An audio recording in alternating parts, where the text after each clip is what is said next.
When I opened my eyes, a man in a white coat was cutting the leather band off my wrist. The waz my daughter gave me. Stop, I tried to say, but my voice came out like sandpaper scraping against concrete. What are you doing? Man looked at me with eyes that held something I couldn't name. Pithy, fear, perhaps both, swirling together like oil and water. He leaned close, so close I could smell the coffee on his breath, and whispered for words that would shatter my world into 1,000 pieces. This watch is killing you. My name is George Hutchinson. I'm 67 years old, though some days I feel ancient, like I've lived 100 lifetimes. I taught British history at the University of Cambridge for 34 years before I retired. 34 years of standing in front of eager young minds, telling them stories about our nation's past. I thought I knew how stories work, the hero, the villains, the betrayals that echo through centuries. I taught my students about Guy Fawkes and his desperate plot to blow up Parliament, about the Cambridge Five and how they sold their country's secrets to the Soviets, about all the ways trust can be broken in this country, all the ways people can betray everything they claim to hold dear. But I never thought, not in my darkest nightmares, that I'd be living my own betrayal story, and I never, not once, imagined that the person holding the knife would be my own flesh and blood. The person who would try to kill me was someone I held in my arms the day she was born. Let me take you back to where this all started.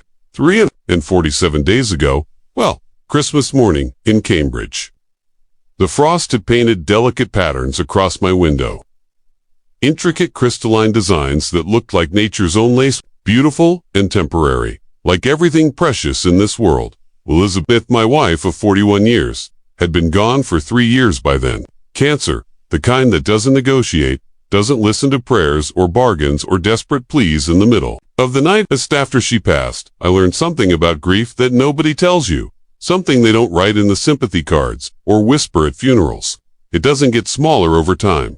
You just get bigger around it. You learn to carry it, this enormous weight, but till it becomes part of who you are. My daughter Carolyn and her husband James drove up from London with the children. It's a 2-hour drive from their posh townhouse in Kensington, but they made it seem like an expedition to the Arctic. Caroline is 42 now, though in my mind she's still that little girl who used to sit on my lap while I graded papers, her small fingers tracing the red marks I made on student essays. She married James 15 years ago in a ceremony that cost more than my first car. He works in finance, something with investments and portfolios and terms I've never quite understood. Hedge funds, I think, or perhaps private equity. He always spoke about his work in that peculiar way some people do, making it sound both incredibly important and deliberately vague. I never really understood what he did, and honestly, I never really liked him. There was always something behind his smile, something calculating and cold. But Carolyn loved him, or at least I thought she did, and that was enough for me. That Christmas morning, after the grandchildren tore through their presents like tiny tornadoes, Sophie with her new art set, Oliver with his remote, Karan ran off to play in the sitting room. Carolyn handed me a small box wrapped in silver paper. The paper caught the winter light streaming through the window, creating little flashes of brightness in the dim room. "Dad," she said, and her voice had that quality it gets when she's trying to convince me of something. Soft, pleading, edged with concern. "James and I wanted to get you something special this year. You've been alone too long, rattling around in this big house. We worry about you. We worry all the time." I unwrapped it slowly, my fingers fumbling with the tape. Getting old does that too. You simple tasks become small challenges. Inside was a watch. Beautiful thing, dark leather band that looked buttery soft, silver face with Roman numerals, elegant design that spoke of quality and expense, nothing flashy or gaudy. It looked like it cost a fortune. "It's a smartwatch," James explained, that smile of his stretching across his face like a mask. His teeth were too white, I remember thinking. Too perfect.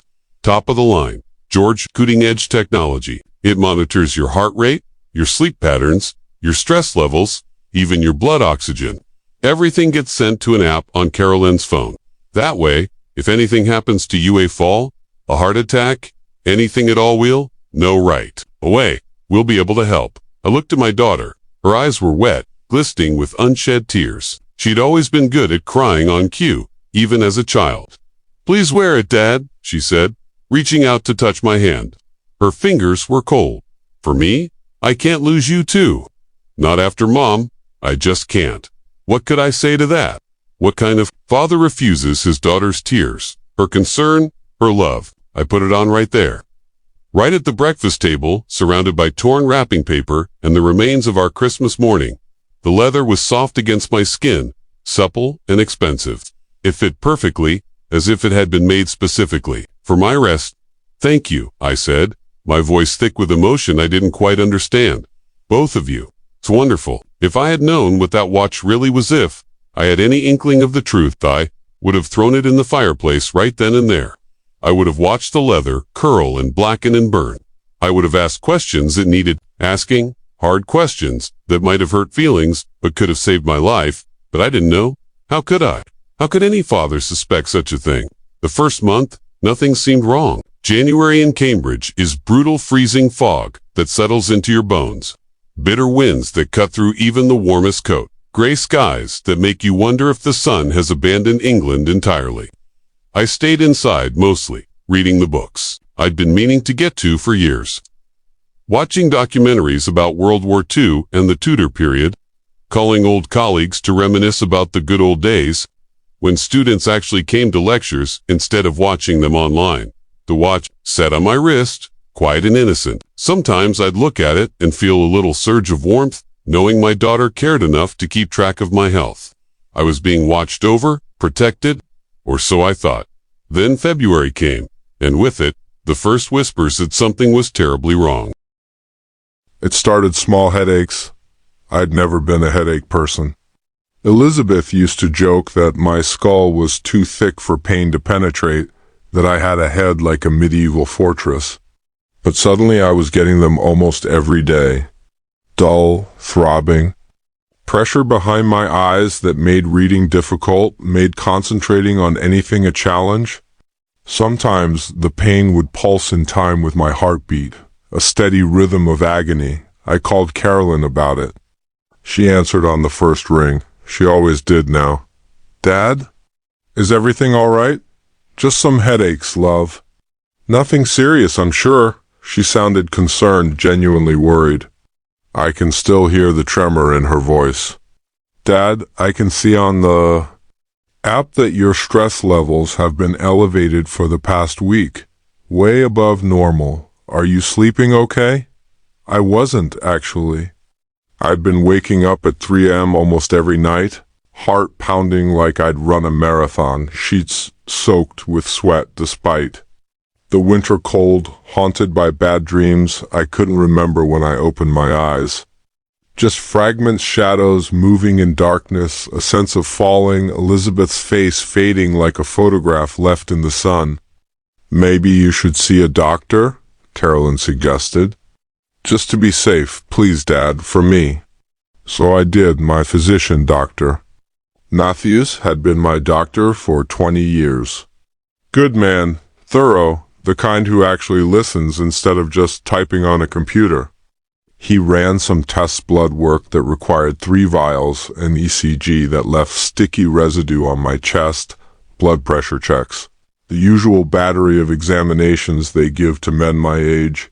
Everything came back normal, frustratingly, maddeningly normal. "You're 67, George," he said, his voice kind but firm. "Some aches and pains are normal at our age. Could be tension headaches from stress. Are you exercising? Getting out of the house?" I shook my head. The winter had kept me inside, trapped me. "Try to get more exercise," he suggested. "Fresh air.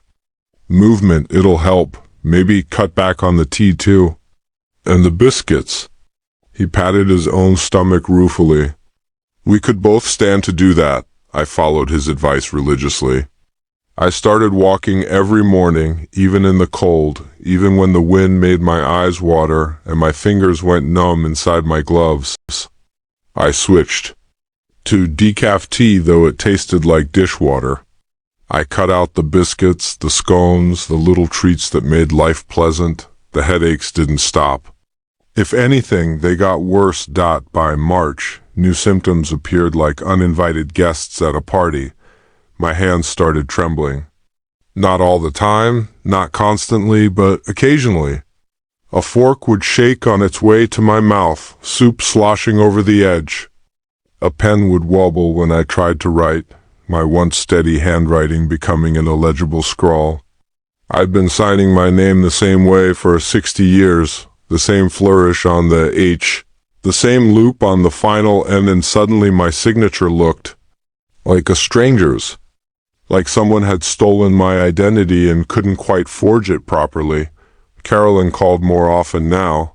3 times a day, sometimes checking in, asking questions, monitoring me through that damned app. Dad, the app shows your heart rate spiked to 120 last night at 2:47 a.m. What were you doing? Sleeping, I said, frustrated and confused, or trying to. I don't know why it would spike. I was just lying in bed. Maybe you should come stay with us in London for a while, she suggested, her voice taking on that wheedling tone. James and I have plenty of room. The guest suite is just sitting empty. You'd have your own space, your own bathroom, and we'd be right there if anything happened. I refused. I'm a stubborn man, always have been. Elizabeth used to say it was my worst quality that I'd rather break than bend. I've lived in Cambridge since 1987, since I took the position at the university fresh from my doctorate. My whole life is here, my books stacked in floor-to-ceiling shelves, my memories embedded in every corner, my garden where Elizabeth's roses still bloom every spring. Red and white and yellow, their perfume filling the air like her ghost made manifest. I wasn't about to leave because of some headaches and shaky hands. That was my first mistake. My pride, my stubbornness almost killed me. April brought the fog, but not the kind that rolls in from the North Sea. This fog was inside my head, thick and disorienting and terrifying.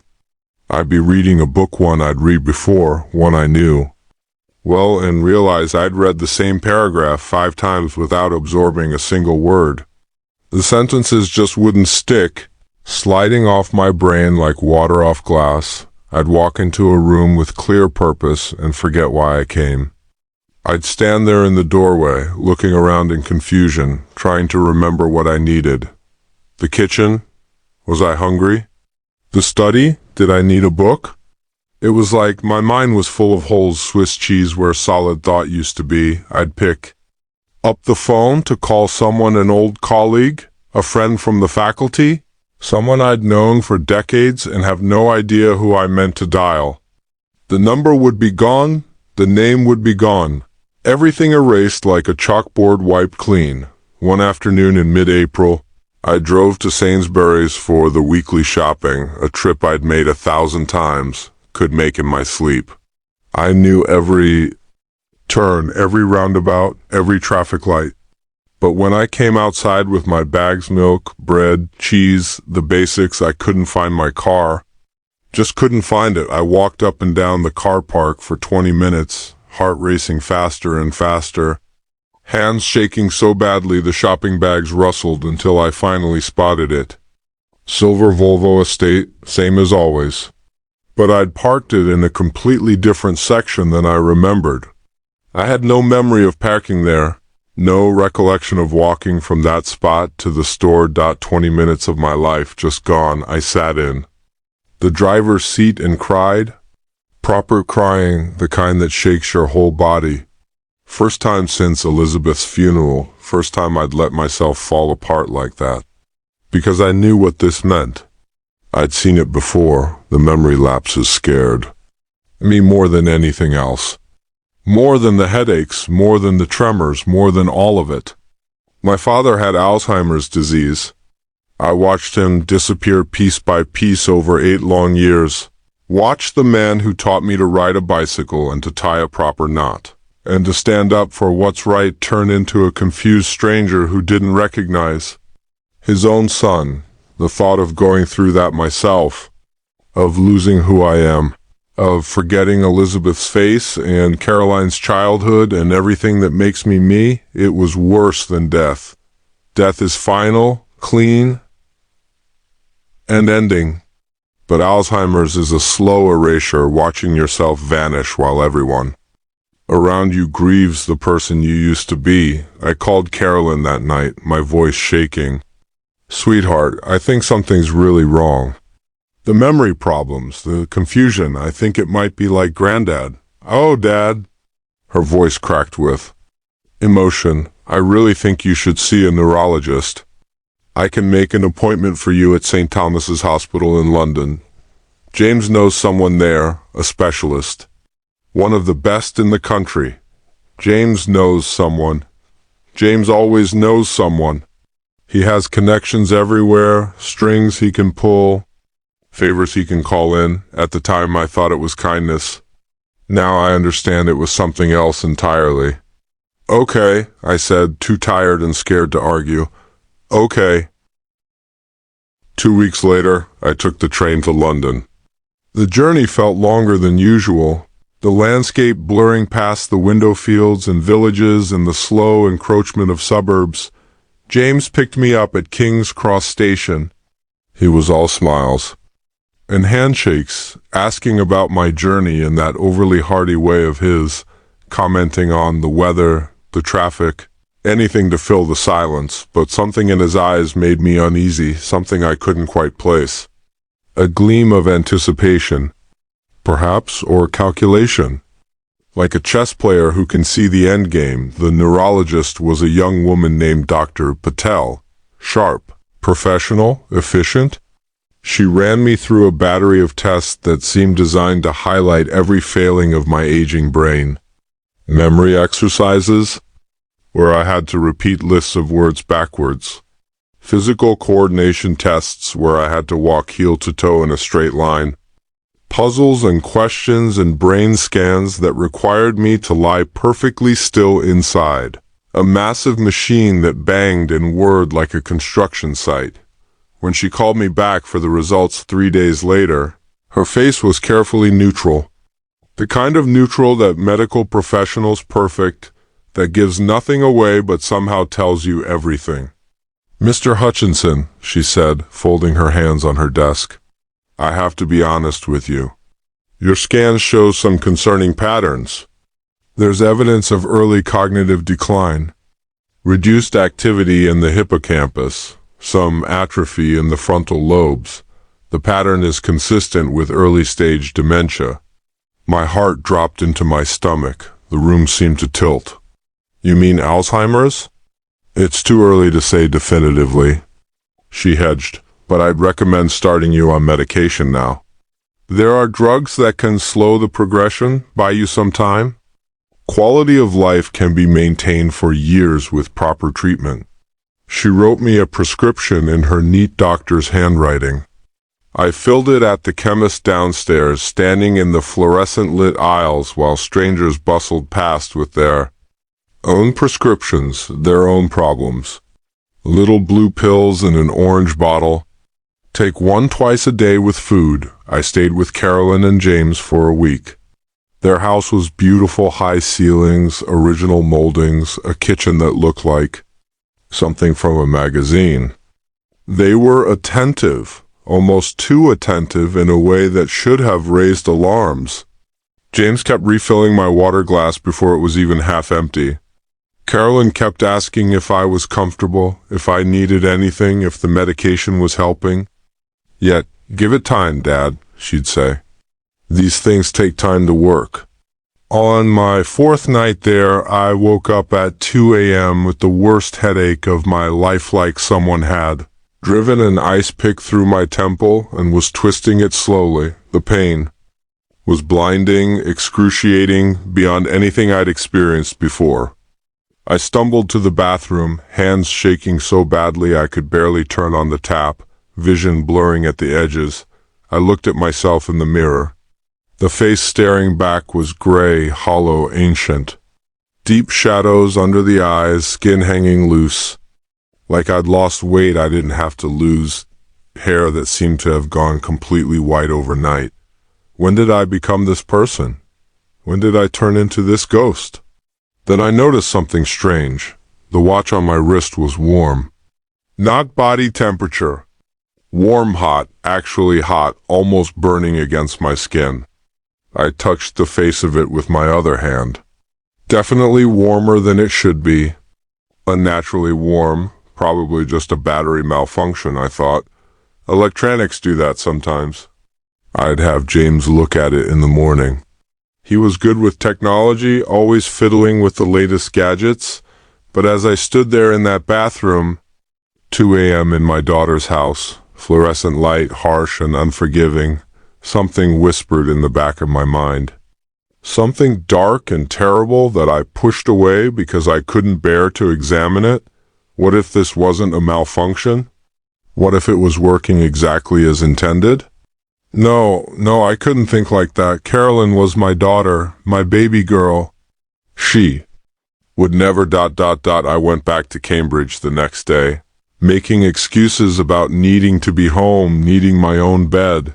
The medication didn't seem to help. If anything, things accelerated, spiraling downward faster and faster. May brought dizzy spells that came without warning. I'd be standing at the kitchen sink washing a cup, and suddenly the room would tilt sideways like I was on a ship in a storm. The floor would seem to rise up, the ceiling would drop down, and I'd grab the counter to keep from falling. I fell twice that month. The first time I just bruised my hip, a deep purple bloom that hurt for days. The second time I cut my head on the corner of the counter, a gash above my left eyebrow that bled dramatically. Blood running down my face like something from a horror film. 8 stitches at A&E, a young doctor with gentle hands who kept asking if there was someone at home to look after me. I'm fine, I lied. Just clumsy. Carolyn was frantic when she found out. She saw it on the app, of course my heart rate spiking to 150, staying elevated for minutes. Dad, this is ridiculous. You can't live alone anymore. What if you'd hit your head harder? What if you died there on the kitchen floor and nobody found you for days? The image she painted was vivid and horrible and probably accurate. You need to come to London, she insisted. We'll convert the guest room into a proper suite for you. You'll have everything you need. You'll be safe here, Dad. We'll take care of you. I'm fine, I insisted again, stubborn to the end. But we both knew I wasn't by June. I'd lost 15 pounds from a frame that couldn't afford to lose weight. Food tasted like cardboard, like sawdust, like nothing at all. I had no appetite. The thought of eating made me nauseous. My clothes hung off me like I was a scarecrow. Belts cinched to new holes I had to punch in the leather. Old friends stopped calling because I kept forgetting to ring them back.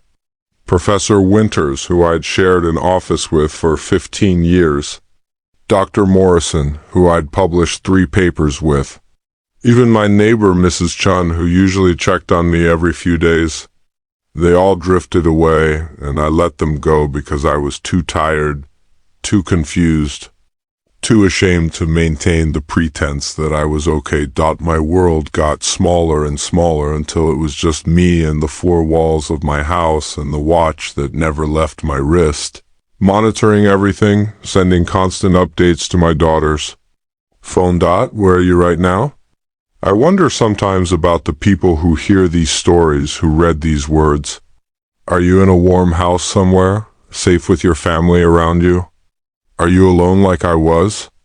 Do you trust the people closest to you? Do you know what it feels like to watch yourself disappear, piece by piece, and have no idea why? July 4th, just another summer day in England. But the irony isn't lost on me. Independence Day in America, the day they celebrate freedom from tyranny. I was sitting in Parker's Piece, watching families set up their picnics on the grass, watching children play football and couples walk their dogs.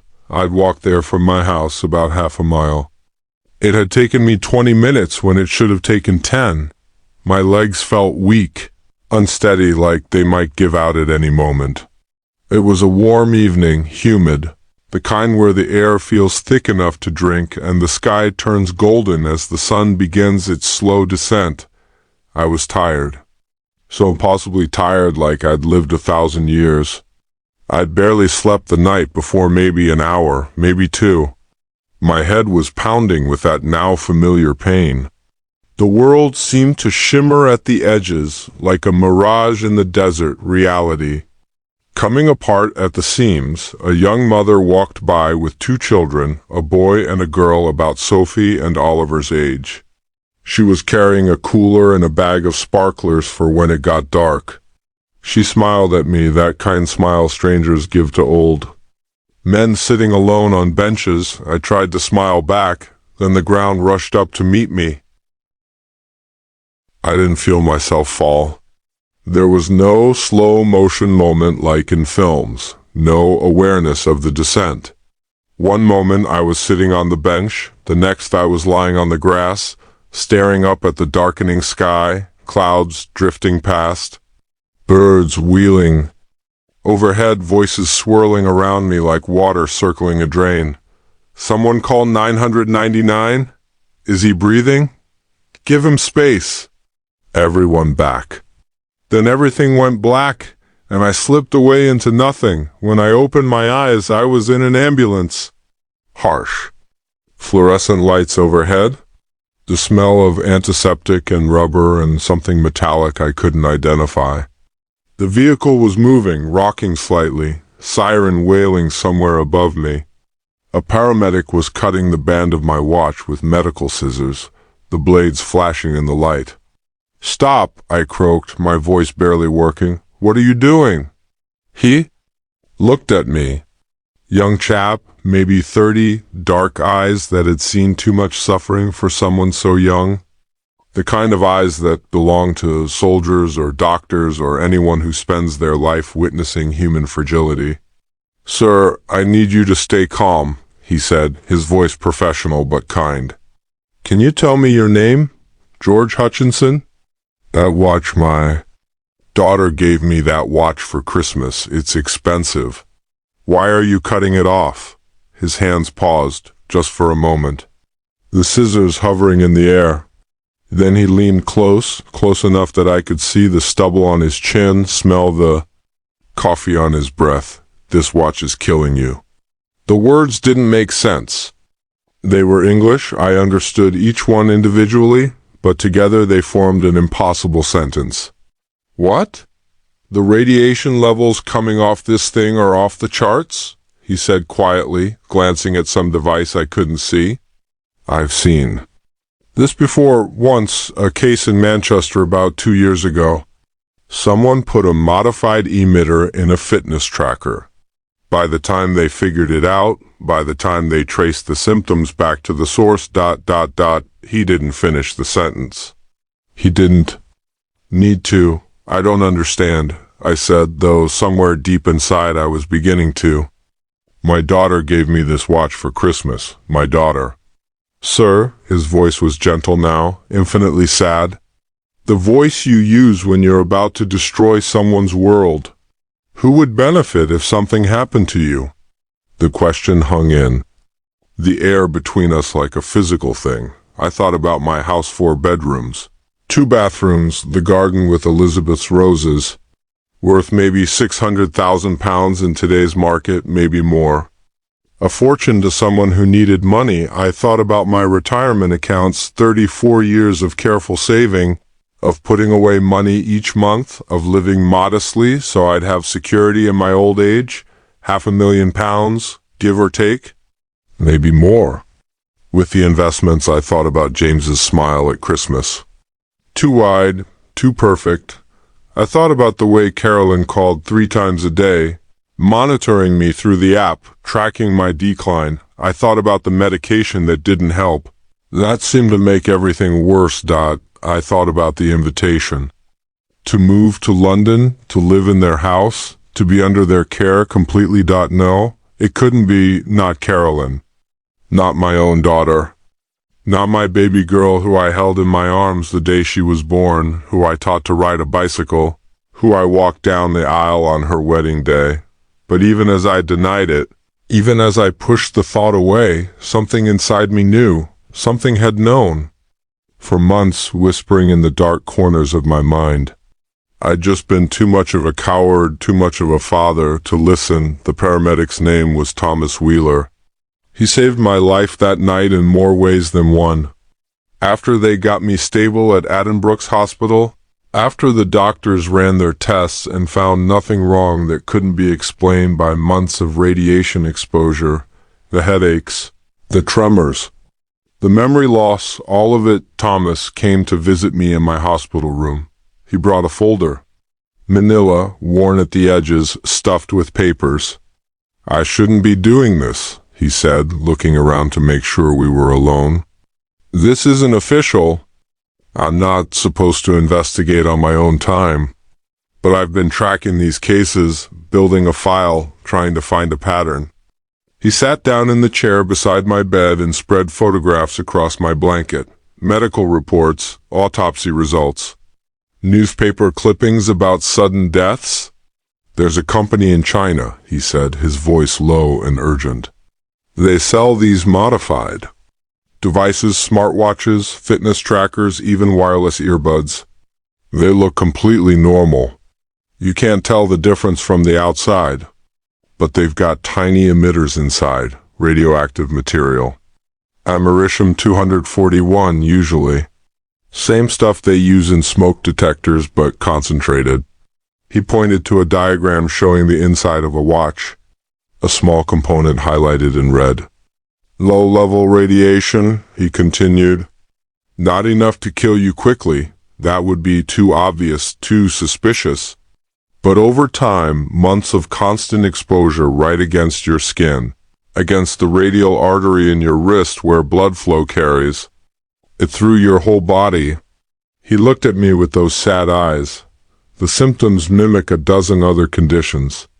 Dementia, Parkinson's, cancer, natural aging. By the time anyone figures it out, if they ever do, it's too late. 8 deaths, he said, showing me the files. 8 deaths in the last 3 years that I know of, that I've been able to track. Probably more that got classified as natural causes that nobody questioned. The victims were all elderly. All had substantial assets, and all had family members who stood to inherit. My hands were shaking as I looked through the papers, but not from tremors this time. From rage. Pure, white-hot rage that burned away the fog in my brain. An 82-year-old woman in Manchester, dead from complications of Alzheimer's. Her son inherited £800,000. A 75-year-old man in Leeds. Sudden cardiac event. His daughter got his house and his pension. A 69-year-old woman in Bristol. Stroke. Her nephew, whom she'd barely spoken to in years, got everything. The pattern was clear once you knew to look for it. How do I prove it? I asked, my voice steady. Now, how do I prove what they tried to do to me? Thomas pulled out a small device from his pocket. Silver, about the size of a deck of cards with a small digital display. Radiation detector, 40 quid online. Consumer grade, but accurate enough. If you can get access to that watch or anything else they might have given you, anything at I thought about the medication. The little blue pills that Dr. Patel prescribed. The pills I'd been taking twice a day for 3 months, religiously, like a good patient. Can you test something else for me? I asked. I have medication at my house. Will you test it? 2 days later, Thomas came back with results that made my blood run cold. The pills weren't medication. They weren't anything a doctor would prescribe. They were some kind of sedative mixed with a neurotoxin, small doses, carefully calculated to accumulate over time without causing immediate suspicion. The kind of thing you'd need specialized knowledge to obtain, to dose correctly. The kind of thing someone in finance, someone with connections in offshore pharmaceutical markets, might be able to acquire. Between the radiation from the watch slowly poisoning my blood and the neurotoxin from the pills attacking my brain, I should have been dead by autumn, October at the latest. Just another elderly man who succumbed to dementia, who wasted away in his Cambridge house while his loving daughter called 3 times a day, helpless to stop the decline. They'd have inherited everything. The house, the accounts, even the small life insurance policy I'd maintained. Probably close to £1 million total. Apparently that was what I was worth to my daughter. What my life was worth, £1 million. I called Carolyn that night from my hospital bed. I kept my voice weak, confused, playing the part she expected. Sweetheart, I had another episode. Collapsed in the park. They're keeping me in hospital for observation. Oh, Dad. Her voice was honey and concern and perfectly performed worry. James and I will drive up first thing tomorrow morning. First thing, are you all right? What did the doctors say? They're not sure, I lied. More tests. I let my voice break, let it sound like I was crying. I think maybe you're right. Maybe I should come live with you in London. I can't do this alone anymore. I'm scared, Carolyn. I'm so scared. I heard her sharp intake of breath. Surprise and relief and something else, anticipation perhaps, or triumph. We'll make all the arrangements, she said, her words coming faster now. Don't worry about anything, Dad. Don't worry about the house or packing or any of it. We'll handle everything. You just rest. We'll take care of you. I love you, Carolyn. Pause, just a fraction of a second too long. Just long enough to be noticeable if you were listening for it. I love you too, Dad. I didn't sleep that night. How could I? Instead, I made phone calls. Quiet conversations with a solicitor I'd known for 20 years. With a detective inspector who'd been a student of mine back in the 90s who owed me a favor from when I'd written him a reference for the police academy. With an old colleague who now worked for the Serious Fraud Office, who specialized in financial crimes and inheritance fraud, I told them everything. Showed them the radiation readings, the analysis of the pills, the pattern Thomas had discovered. The timeline of my symptoms starting exactly when I began wearing the watch. We'll need to catch them in the act, the detective said. Or as close to it as possible. We need them to show intent. When Carolyn and James arrived the next morning, they weren't alone. 2 plainclothes detectives were waiting in the hospital car park, sitting in an unmarked car with a clear view of the entrance. A forensic team was already on its way to their house in London, armed with a search warrant that would turn their elegant townhouse inside out. I watched through my hospital room window as they got out of their car. Carolyn was carrying flowers, white Lola, my favorites, the kind you bring to hospitals and funerals. James was carrying a leather folder, probably paperwork they'd need me to sign. Power of attorney, maybe, or a new will they'd had drawn up, one that made things easier for them, the final steps in their plan. The detectives approached them in the car park. I saw James's face change in an instant, that confident smile melting like wax, transforming into something desperate and ugly and afraid. He started gesturing, arguing, his voice rising enough that I could hear it through the closed window. Carolyn just stood there, frozen like a statue. The flowers slipped from her hands and scattered across the pavement, white petals against gray concrete. Our eyes met through the glass. She looked up at my window, and for a moment, just one brief, shattering moment, I saw my little girl again. The one who used to sit on my lap while I graded papers. The one who cried when her goldfish died. The one who danced on my feet at her wedding while the band played, and Elizabeth smiled through tears. Then I saw the woman she'd become. The stranger who had watched me deteriorate and felt nothing. The stranger who had tried to kill me for money. How does a father reconcile those two people? How do you hold both truths at once, that you love someone completely and that they tried to murder you? I still don't know. The investigation took 5 months. 5 months of statements and forensic reports and financial audits. The evidence was overwhelming, building into a mountain that couldn't be ignored or explained away. The watch, with its modified components and radioactive signature, the pills, analyzed by 3 separate laboratories, all confirming the presence of neurotoxins. Bank records showing that James had taken out a £500,000 life insurance policy on me without my knowledge. Forging my signature on the documents, emails between James and a supplier in Shanghai using coded language but clear enough in context. Special device for elderly monitoring. Requires careful handling. Results guaranteed within 6 to 8 months. Text messages between Carolyn and her husband, planning my natural decline with cold precision. He'll need to move in with us soon. Make sure he keeps taking the medication. Just a few more months.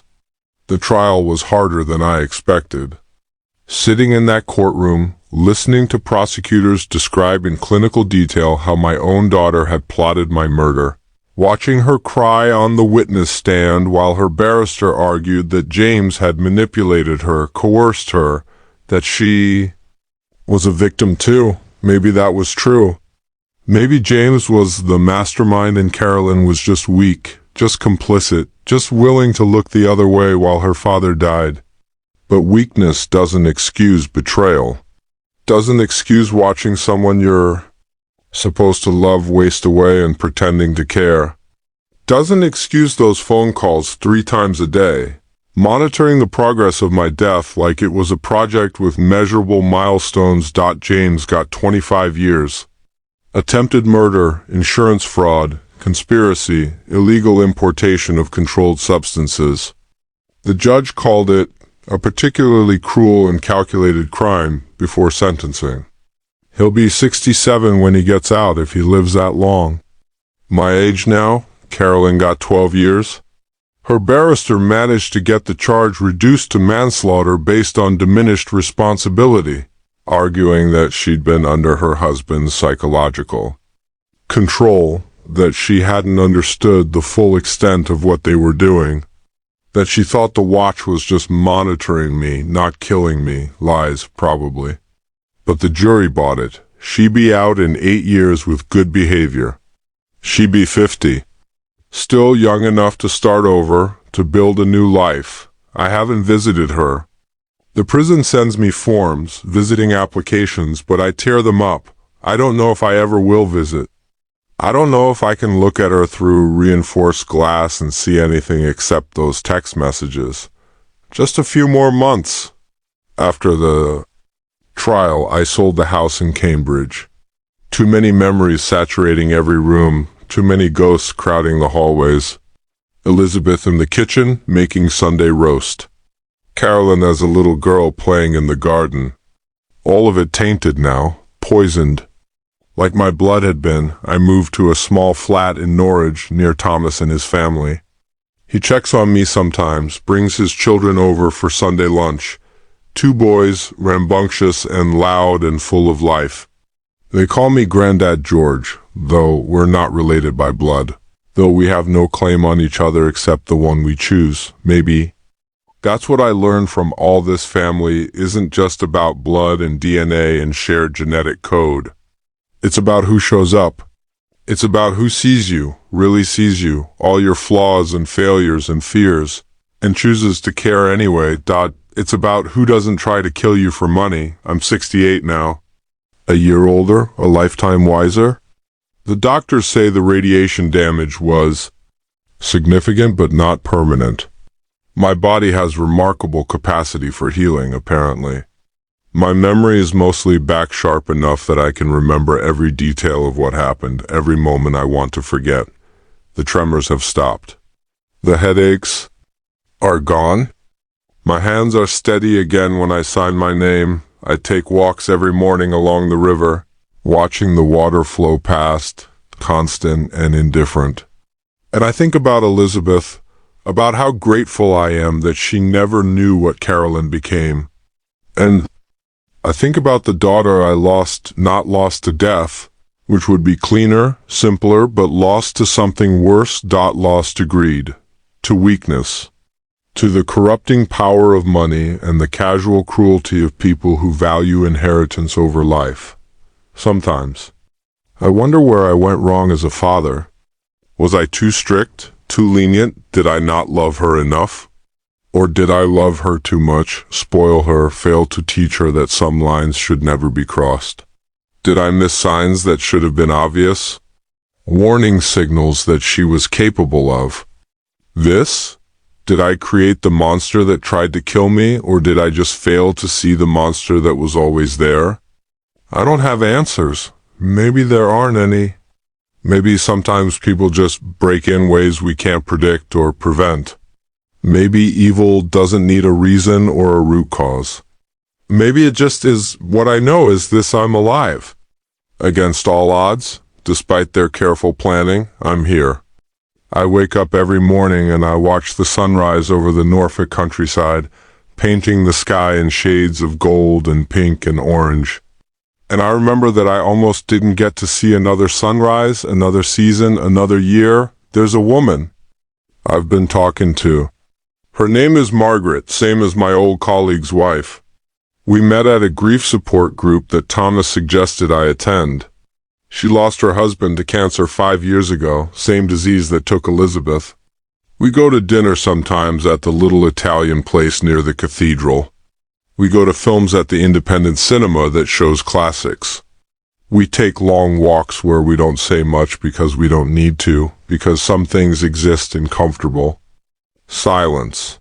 I'm not looking for a replacement for what I had with Elizabeth. That kind of love, 41 years of building a life together, can't be replicated or replaced. I'm not sure my heart has room for that kind of love again, that depth of vulnerability. And trust, but companionship, kindness. Someone who sees me and doesn't want anything except my company, who doesn't view me as an asset to be liquidated or an obstacle to be removed. That feels like enough. That feels like grace. My grandchildren send letters sometimes, delivered through their father's family. Sophie is 12 now, Oliver is 9. Their mother is in prison because of me, because I refused to die quietly. They don't understand everything that happened. How could they, at their age? But they know something fundamental broke in our family, something that can't be fixed with apologies or time. I write back. I tell them about my walks along the river, about Margaret, about the books I'm reading, about Thomas's boys and the funny things they say. I send them birthday cards with money inside. I try to be a grandfather in the only way I can now, at a distance, through words on paper. I never mention Carolyn. I never mention what she did or where she is or why. That's not my story to tell them. That's not my burden to place on their shoulders. Maybe when they're older, when they're 18 or 20 or 25, they'll ask questions. They'll want to understand what really happened, why their grandfather moved away, why they can't visit their mother. And I'll tell them the truth as gently as I can. The watch is gone, sitting in an evidence locker somewhere in a police station, tagged and numbered and sealed in plastic.